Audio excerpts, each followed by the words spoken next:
The frost had gone into the wolf's paws, so deep that the pads had split, and the blood froze before it could fall. So when Lyra knelt in the snow beside him, she thought at first he was wearing 4 small red crowns of ice. The wolf was black, enormous, bigger than any hunting hound she had ever stitched, and his name, though she did not know it, was Kyle Dravenmore, Alpha King of the North Reach, terror of 3 borders, the man whose seal on a letter could empty a village by morning. He had walked out of a war council 2 nights ago because the tent smelled of ambition and wet wool, and he had run too far in his other skin, and now he could not feel his own feet. She did not know any of that. She only saw an animal in trouble. She pulled off her mitten, the red one with the darned thumb, cupped his front paw in both bare hands, and breathed on it. Slow, warm breaths, over and over, the way she thawed the pads of the war hounds when the hunters brought them in half dead from the ice fields. Then she took a tin of rendered tallow from her coat, worked it soft between her palms, and rubbed it into the cracks, and the whole time she talked to him in a low, steady voice, like a kettle, just before it sings. There now. There, you great foolish mountain of a dog who let you walk on ice like that. Kyle, who had killed a rogue alpha with his teeth at 19, who had a throne carved from the jawbone of a sea drake, lay in the snow and let a stranger hold his paw against her stomach for warmth, and thought, with the last of his dignity, I should leave. The moment I can stand, I will leave. A king does not lie in a drift outside a tallow render's hut, being called a foolish dog. He meant to stay 1 night. He was wrong. The hut sat at the ragged edge of black pine territory, past the kennels, past the midden in the place where the pack put things it did not want to look at. Lyra was one of those things. 6 years ago, the black pines had cast her out of the pack house, an omega with no family, and a name that people said quietly, and then changed the subject.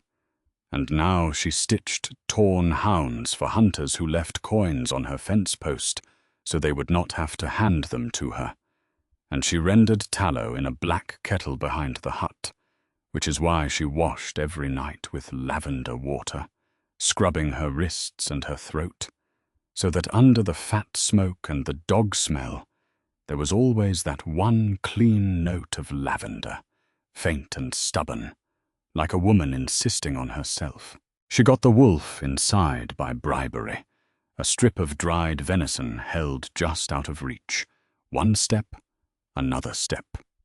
Good boy, until 300 pounds of Alpha King stood dripping on her dirt floor next to a 3-legged hound named Turnip and a crow with a splinted wing who lived in the rafters and screamed at everyone.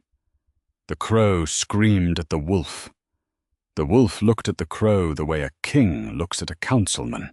She fed him barley mash with the last of her venison in it, which meant she herself ate barley mash without venison. And he noticed that, and something behind his ribs turned over slowly, like a log settling in a fire. She built the fire up. She spread her spare blanket by the hearth, the good one, the one without the burn hole, and patted it. You sleep there. Paws toward the heat. If you bite Turnip, I will put snow down your ears. I mean it. He lay down on the blanket of a woman who owned 2 blankets. In the night, the fire sank low, and she rolled toward the hearth in her sleep, shivering in her thin quilt, and the wolf watched her for a long time. Then he got up, quiet as a shadow, deciding something, and lay down along her back, and she sighed and burrowed into his fur without ever waking, one small, cold hand closing in the black ruff at his neck. That is a battlefield hold, he thought. She has seized the high ground. Retreat is impossible. It would be tactically irresponsible to move. I was gone before dawn. Out through the door she had left unlatched for Turnip, and he stood in the snow 100 paces off and looked back at the smoke rising from her crooked chimney. Then he ran home to his war camp, and his commander, Rhys, met him at the perimeter with the expression of a man who has been awake all night inventing lies to tell a council. "You were gone 2 days, Rhys said. "Patrolling," said the king. "Patrolling. Alone. Barefoot in your other skin.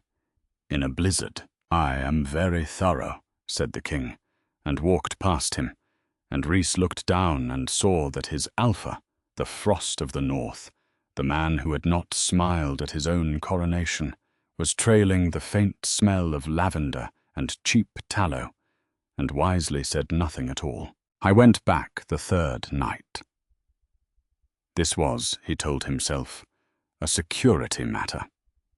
A woman living alone on the border, a woman who let strange predators into her home, clearly required observation.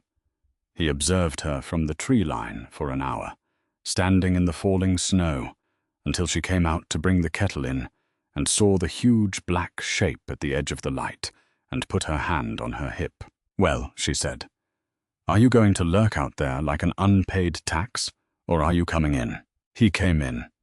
It became a rhythm, the way rivers become valleys, not on purpose, just by running the same way every day. He learned her name from the hunter's talk before he learned it from her lips. Lyra. He said it once, alone, in his human throat, just to know how it felt, and then coughed and informed the empty room that he had said nothing. And the wolf, freed of the king's dignity, began to commit crimes. The first crime was the mitten.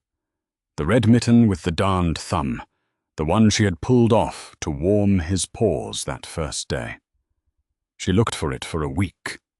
It was in a cedar chest in the royal war tent, folded, and when a servant found it while packing and held it up in confusion, the Alpha King of the North Reach said, in the tone he used for treaty violations, that it was evidence in an ongoing matter.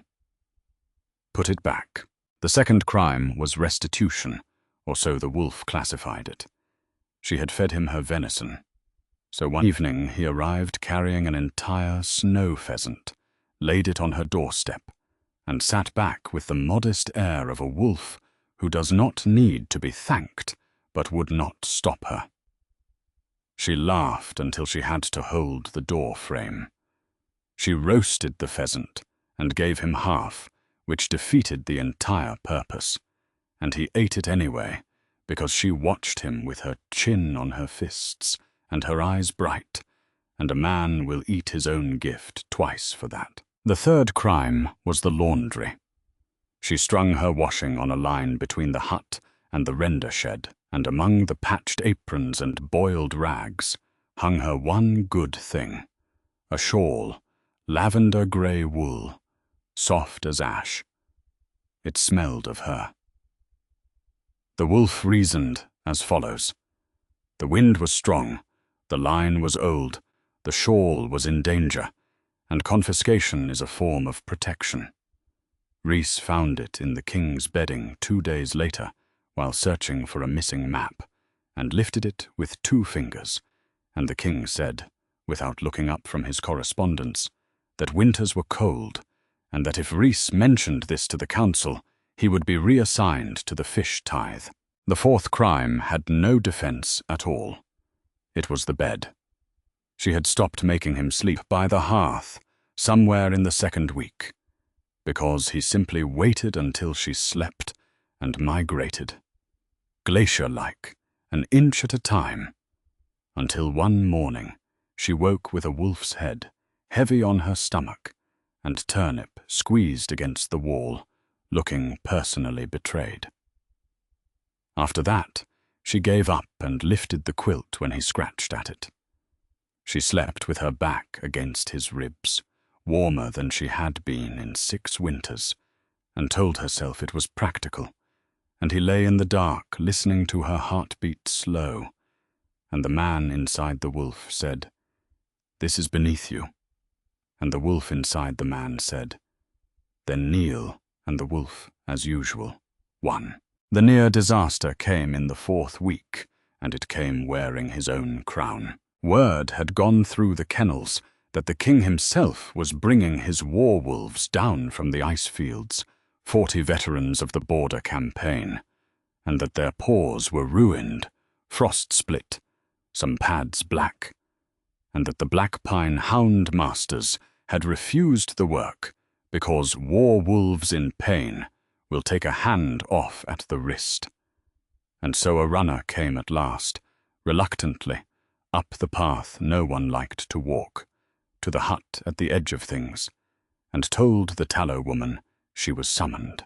Lyra stood in the great kennel yard the next morning, with her tin of salve and her roll of linen, small and rosy-cheeked in her patched coat, in front of 40 scarred wolves and 100 watching soldiers, and the Alpha King watched from the steps in his human skin, black-cloaked, grey-eyed, cold as the underside of a stone, and she did not recognize him at all.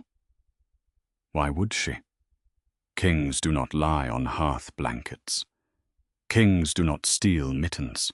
The first war wolf was a grey brute with one ear, and he growled at her from the belly, a sound like a door opening onto winter, and every soldier in the yard tensed. Lyra knelt down in the muck at a respectful distance, took out her tallow tin, warmed a scoop of it between her bare palms just as she had that first night in the snow, and began to talk. Low and steady, kettle before the sing. There now. There. Look at the state of you. Who let you walk on ice like that? Standing on the steps, the Alpha. King felt those exact words go through him like a blade finding an old scar, and had to look at the horizon for a moment. The grey wolf let her take his paw. The yard did not breathe. She thawed the ice from the cracks with her breath and her hands, worked the salve in, wrapped the linen, kissed the top of the wrapped paw absently, the way you seal a letter, and moved to the next wolf and the next. And by midday, 40 killers of the Northern War were lying about the yard like a spilled bag of enormous puppies, holding their bandaged paws in the air and following her with their eyes, and hardened soldiers were pretending they had smoke in theirs. The king came down the steps to dismiss her, because it would look strange if he did not, and because he had spent 3 hours inventing a reason to hear her voice from closer than the tree line. "You have a gift," he said, in the flat court voice that made ambassadors sweat. She looked up at the most powerful man on the continent, and because she had spent 6 years being nobody, and nobody has nothing to lose, she said, "It is not a gift, sire. It is just going slowly and meaning it. Anyone could. They just do not want to." Then she frowned faintly and leaned 1/2 inch closer, and her nostrils moved, and Kael's entire bloodline held its breath in his chest, because he knew what she was catching. Some ghost of pine and snow and himself that no cloak could fully bury. Her head tilted, the exact tilt she gave the black wolf when he pretended he had not eaten the sausage. "Have we?" she began. "Fish tithe," said Rhys loudly, appearing from nowhere with paperwork. "Sire. Urgent." The king turned on his heel and left with the long strides of a man, fleeing at a dignified pace, and behind him he heard her mutter to the one-eared war-wolf, "Honestly, and your master smells oddly familiar too. Everyone in this fortress needs a bath and a nap." That night the black wolf scratched at her door an hour after dark, and she let him in and looked at him for a long moment with the candle in her hand. "Strangest thing today," she told him, pouring his mash. "I met the king." She said it the way people say, "I saw a two-headed calf." "He looks at you like the weather looks at you, like you are something to be gotten through." She sat down on the floor beside the wolf with her own bowl and leaned into his shoulder, and he was very still. "But his wolves had good paws under all that frost," she said. "Somebody ran them too hard and too far, but somebody also fed them well their whole lives, and wolves do not love a cruel man, and those wolves love him. So he is not what his face says." She scraped her bowl. "That is the trouble with faces," she told the king of the North Reach, whose ear was flicking. "Everyone has two of them. At least a wolf is honest." The wolf put his head in her lap and shut his eyes so she could not see what was in them. It was in the 5th week that she began to tell him things, and this was when it stopped being funny, and the king knew it stopped being funny, and came anyway. She talked to the wolf at night with her fingers buried in his ruff, in the dark, because some things can only be said to a creature that cannot repeat them. She told him about the pup. 6 years ago, a black pine boy, 4 winters old, taken by frost fever, and she had been the one sitting with him because his own minder had gone somewhere she would not name, and she had done everything: willow bark, warm stones, breath and salve and prayer. And he had died anyway, an hour before dawn, with his fist closed around her thumb. And the pack had needed it to be somebody's fault, and she was an orphan Omega with no one to shout for her.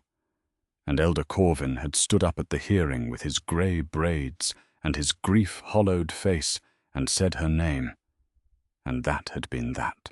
"I did not fight it," she whispered into the wolf's fur.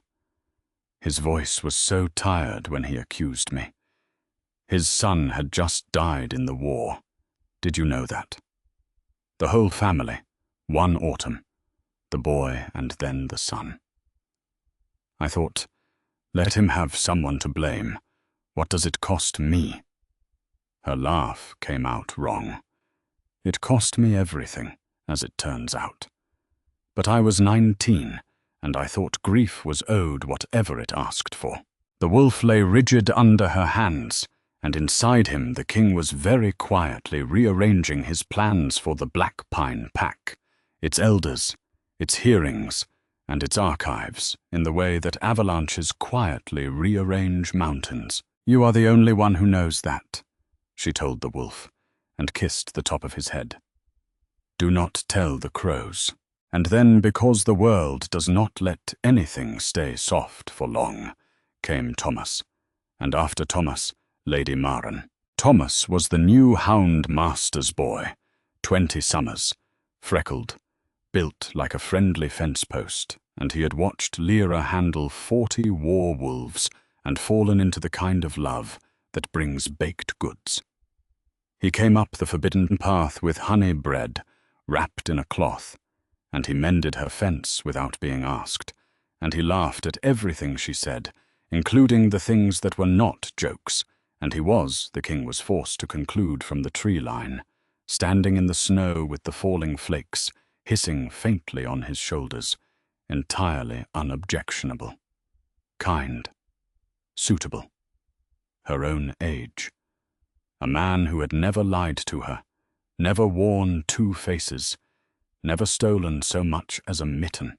The wolf hated him with a purity that frightened even the wolf. The king told himself he would be fair about it.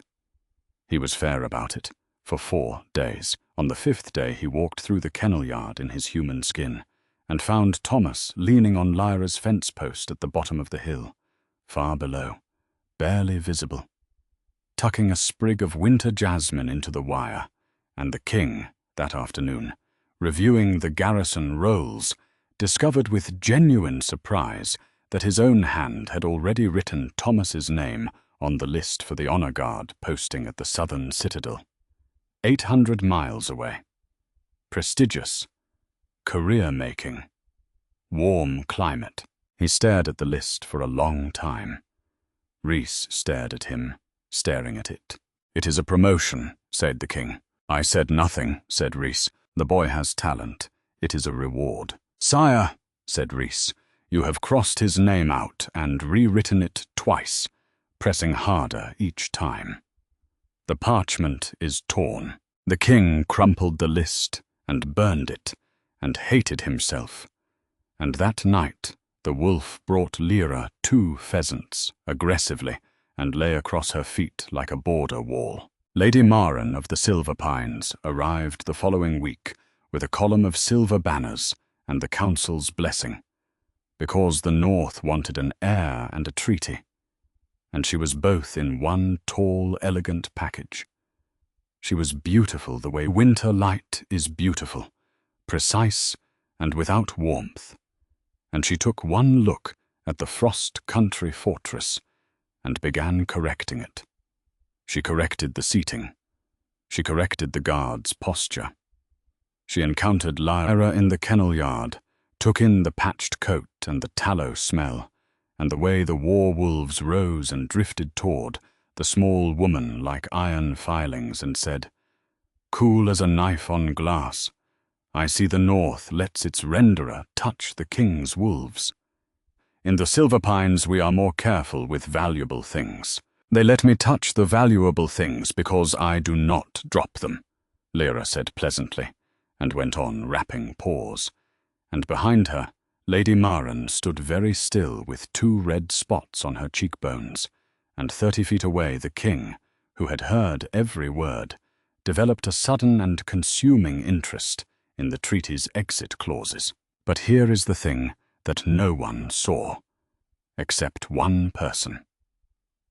That evening, a stable girl found Lady Maren alone in the salve room, unwrapping one of Lyra's tallow tins and holding it to her face with her eyes closed, just breathing it.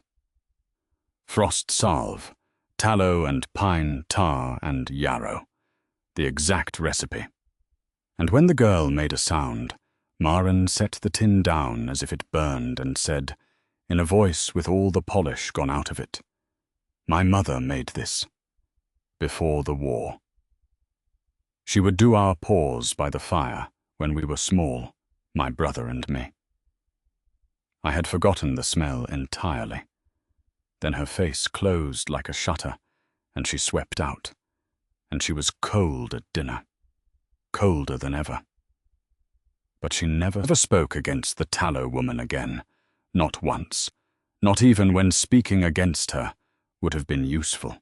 The jealousy broke the king in the open on a Thursday. It was the winter market, the one day the fortress gates stood wide, and Lyra came down to sell salve, and Thomas walked beside her carrying her crate and laughing at something, and she was laughing too, head back, breath white in the cold air.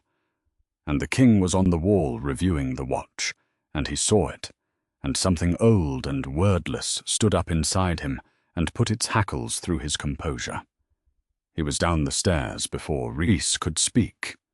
He crossed the market like bad news, merchants scattered, and he arrived in front of the 2 of them with absolutely no plan, a king with 3 borders and no next sentence, and stood there while the whole market went silent, and finally said to Thomas, in a voice that came out half growl, dropping into a register no human court had ever heard from him, "That crate is carried wrong." Thomas, to his eternal credit, did not faint. "Sire," he managed, "the salve tins. They are." The king heard himself. He could not stop. "Fragile. Give it here." And the Alpha King of the North Reach took the crate of tallow tins from a hound master's boy and carried it through the winter market behind a bewildered Omega, glaring at every male who looked in her direction, while on the wall above, Rhys put his face into both hands, and Lady Maren watched from her balcony with an unreadable expression that was, on close inspection, the beginnings of relieved laughter. Lyra thanked him at her stall, baffled, searching his stone face, and her nose worked again. That little tilt, and she said slowly, "Sire, forgive me." But I could swear. "Nothing to forgive," said the king, and left at a dignified, fleeing pace for the second time. And that night the wolf did not come, because the man was pacing his war room, saying to himself out loud, "This ends now. I will stop going. It is unbecoming. It is dangerous. It is dishonest." And at midnight Rhys looked out and saw the king's cloak and boots abandoned in the snow of the courtyard, and enormous paw prints heading east, and poured himself a drink. The end of the secret came 4 nights later, and it came with knives, because the king had begun asking questions.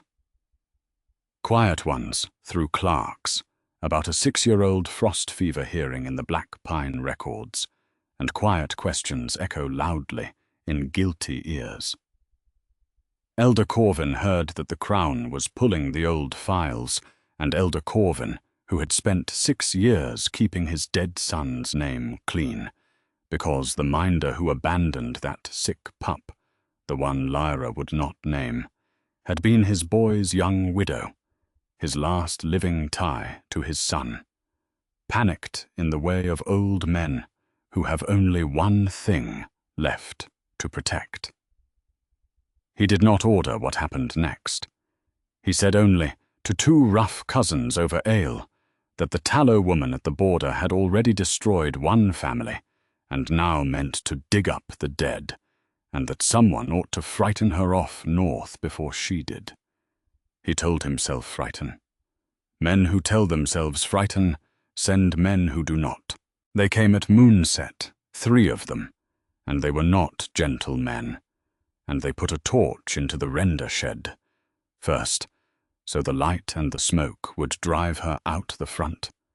She came out with Turnip barking behind her, and the crow shrieking from the roof, and she stood in her night-dress in the red snow light with a fire-iron in both hands, small and shaking and planted, and the first man laughed at the fire-iron. He did not laugh long, because the night behind him tore open. The black wolf came out of the dark, like the end of a sentence. He hit the first man at full stride, and the sound of it echoed off the trees. The second man had a knife, and got one wild slash across the wolf's shoulder before he was on the ground screaming about his arm. But the third man had circled.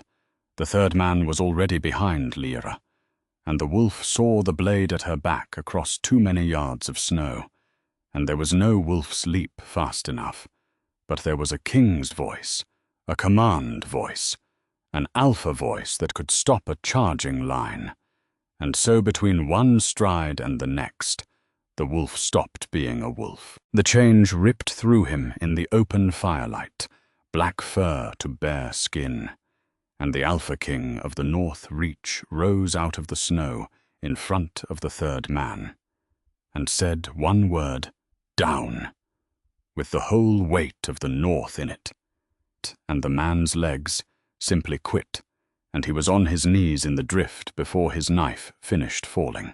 And Lyra stood with her fire-iron sagging in her hands, and looked at the king, snow melting on his bare shoulders, blood running from the knife slash on the exact place where she had once, where the wolf had. The same shoulder, the same old white scar beneath the new red line, the scar she had traced 100 nights with her fingertip, telling him stories. The render shed crackled. The crow screamed. Nobody else made a sound. "You," she said. "Lyra." "The mitten," she said. Her voice was climbing somewhere strange. "My red mitten." 6 weeks, I looked. "It is in a cedar chest," he said. "In my war tent, I told the servant it was evidence. Evidence, she repeated. The fire iron dropped in the snow. And the shawl. My mother's shawl. I cried over that shawl.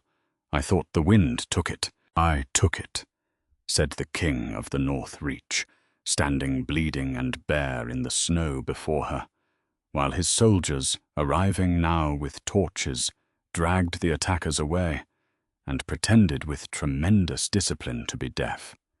It is in my bedding. It smells of you. I could not sleep without. Stop, she said. Stop. The pheasants. The bed. I slept. Her breath went ragged. I slept against you. I told you things. I told you the one thing. The pup, Corvin. 6 years. I told that to a wolf because a wolf cannot lie to me. And the whole time, it was you. It was the king. You let me kneel in the muck of your kennel yard and call you sire, while you knew the shape of my whole heart. Yes, he said. He did not dress it up. Yes, all of it. Every night. I told myself a new lie each time, and came anyway. Why, she said, and it cracked in the middle. Because the first night, he said, you gave a starving stranger the venison out of your own bowl and lied to him that you were not hungry. He took one step closer. I have had men die for me, Lyra.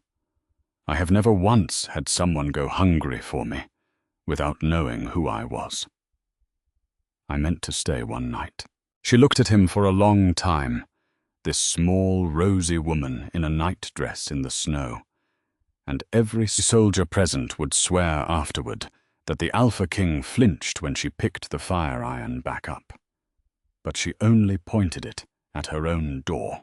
The wolf, she said, can sleep by the hearth tonight. His shoulder needs stitching, and I do not turn away wounded animals. It is the only rule I have. The king, she said, and her chin came up.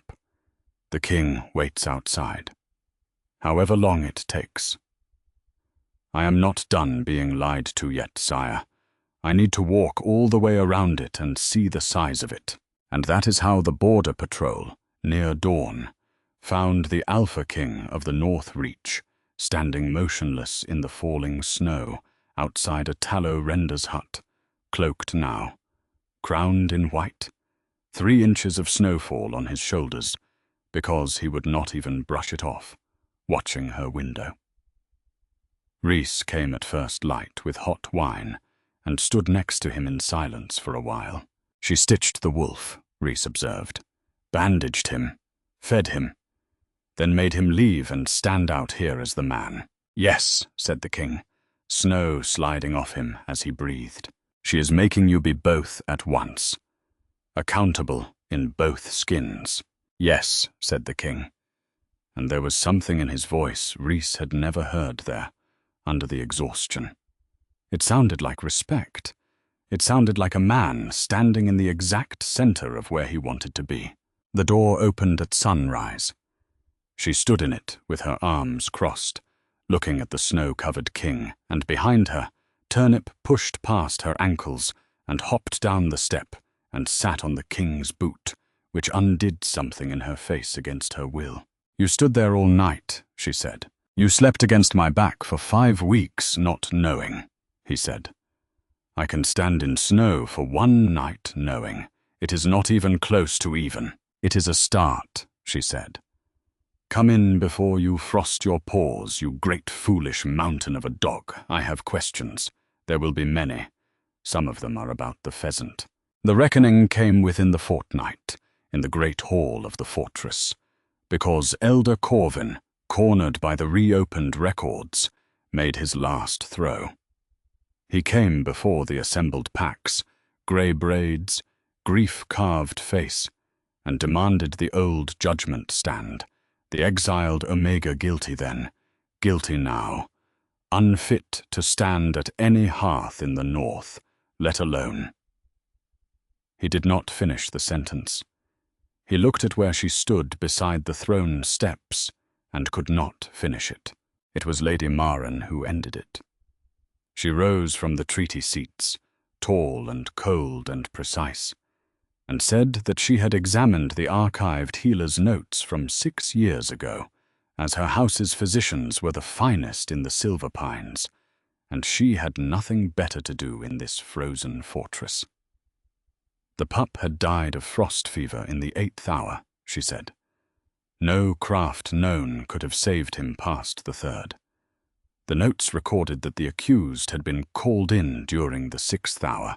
Called in, she repeated, to replace a minder who had left her post, whose name the record showed, and the elder had sealed. She looked at Corvin, and something passed over her face that was almost gentle. "I lost my brother to the frost," she said quietly. "I know what grief builds in the dark. But you built yours out of another person's life, Elder, and she paid it for 6 years without a word to protect your dead. She has more mercy in her than this whole hall." "I withdraw my suit," she said, turning to the king. Crisp, again. "You would have been a tedious husband, regardless. You stare out of east-facing windows." Corvin stood a long moment amid the murmuring.